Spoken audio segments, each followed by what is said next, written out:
Three sides, guardsmen feel boxed in. From the adjacent parking lot, students jeer and taunt the guardsmen. Some, a few, throw rocks. I remember how, it was a light-colored brick. It was and just a half one, and it smacked. I heard a crack, and I thought, sure, my arm was broke. And that's when we decided, that enough's enough. And so Sergeant Schaefer and a few other guardsmen kneel and point their weapons at the students. I could not conceive that why they were pointing rifles. These are clearly military weapons. These are unarmed students. Perhaps the point is made. After 15 minutes, the National Guard retreats. 2,000 students are watching. I thought that that it was over. And at that point, there were cheers, in a sense.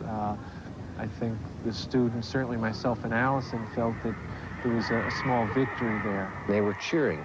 They had won. They were sending us back. At that point, we got over the crest of the hill, and there was a single shot. Joe Lewis is standing 60 feet away. Three of them, I remember, turned in unison, all turned the same direction and pointed their guns at me. The guy on my right fired a shot. Well, it was impossible to hear what was going on. Maybe the order had been given, fire warning shots.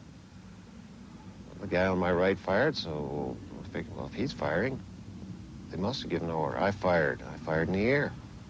The first sound of it, I thought, well, they're firing their blanks. Immediately, I noticed at my feet there were puffs of dirt and cement from the sidewalk I was standing on, flying up into the air. I realized then that these guns had live ammunition. Although a photograph seems to show Joe Lewis standing still, Sergeant Schaefer believes Lewis is coming at him. I felt, not knowing, that if this person was going to inflict harm on us or myself, I had to use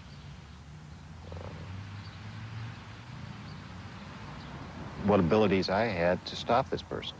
I was standing still, giving him the finger. I was 18 and arrogant and foolish. I fired at him. I assumed that I hit this person because he did drop. I was shot. I don't remember saying, oh my God, they shot me, but someone near me at the time said that that's what they heard me say. In 13 seconds, 67 shots are fired, all of them by the National Guard. As we ran, we ducked behind a car. Actually, I ducked behind the car, and Allison fell behind the car because by then she had been hit in the back with a bullet. And I didn't realize that for several seconds. She was on her back, and she was more or less calling to me that she had been hit.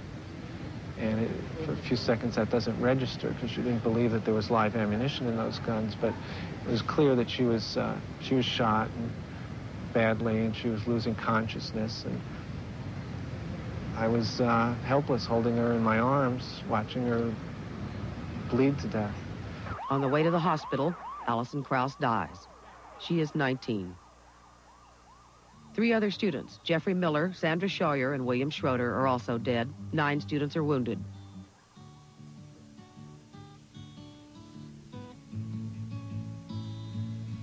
Teach your children well, 'cause their father's hell did slowly go by, and feed them on your dreams. The one they picks, the one you'll know by. Don't you ever ask them why, 'cause if they told you, you would cry. So just look at them and sigh,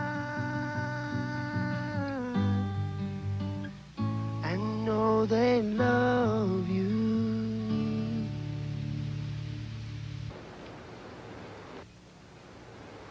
Come back to the spring of 1970. It wasn't all that bad.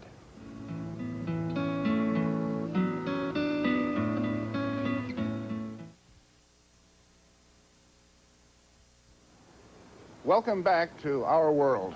In April of 1970, an international team of geologists concludes beyond the shadow of a doubt that the South Pole was once located up here in the Sahara Desert. And presumably in another 500 million years, it could be back there again. Technical and social change are moving a whole lot faster. In the spring of 1970, we could ride in the huge new 747, an astonishing airplane that could carry more than 400 passengers, about twice as many as any other jet on the market. And some of those passengers could remember when the Wright brothers first got aviation off the ground. Alvin Toffler, writing about future shock, looked at the frazzled, manic pace of life and predicted that it would only become faster and more frazzled, accelerating all the time, and that as a result, we would become susceptible to a whole catalog of physical and psychological traumas. For some of us, in the spring of 1970, it seemed that future shock was already with us. Evolution, revolution, gun control the sound, so shooting rockets to the moon, kids growing up too soon. Politicians say more taxes will solve everything. And the band played on. Consider music. All of a sudden, in the spring of 1970, here are the Temptations singing about revolution instead of romance. We go where the world's headed, nobody knows. Hey, a little girl, comb your hair, fix your makeup. So why should that be less confusing than Glen Campbell singing about little girls when females are demanding rights as women? Especially when neither is quite as shocking as Janis Joplin singing anything at all. Joplin with her bottle of Southern Comfort, her own brand of acid rock, and her outrage. What it need, what it want, what it need, what it want. America's Junior Miss for 1970. Pretty as a picture. Now this seems to be what parents want from their children. However, this seems to be what they're getting.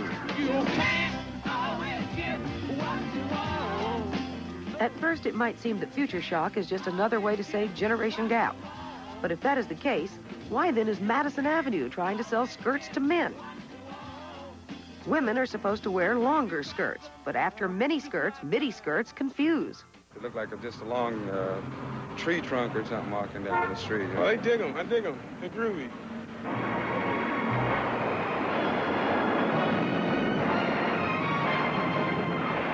Hollywood tried to keep up, to keep the customer satisfied, but does the customer want the glorified war of Patton?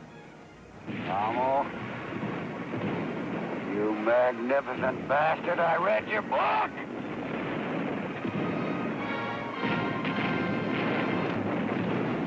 Radar! Yes, sir. I guess I better call me. Or the inglorious war of MASH, a painfully funny treatise on war's insanity. Suicide is painless. It brings on many changes. MASH wins the top award at the Cannes Film Festival, but it is barred from being shown at U.S. military installations. Military morality. The game of life.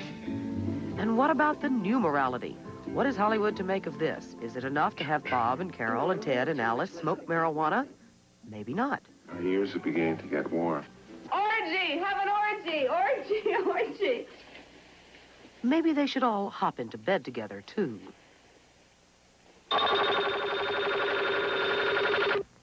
And what is Hollywood to make of the new technology? Like computers. Computers keep getting bigger and bigger, and they seem to be in control of everything. Some people worry that computers will take over the world, and that is the subject of the movie, The Forbin Project. The choice is yours. Obey me and live, or disobey and die. We are pretty impressed with computers in the spring of 1970, although most people have never seen one. They cost millions, do mysterious things, and they are attended by a kind of technical priesthood. But it isn't these computers that will take over the world.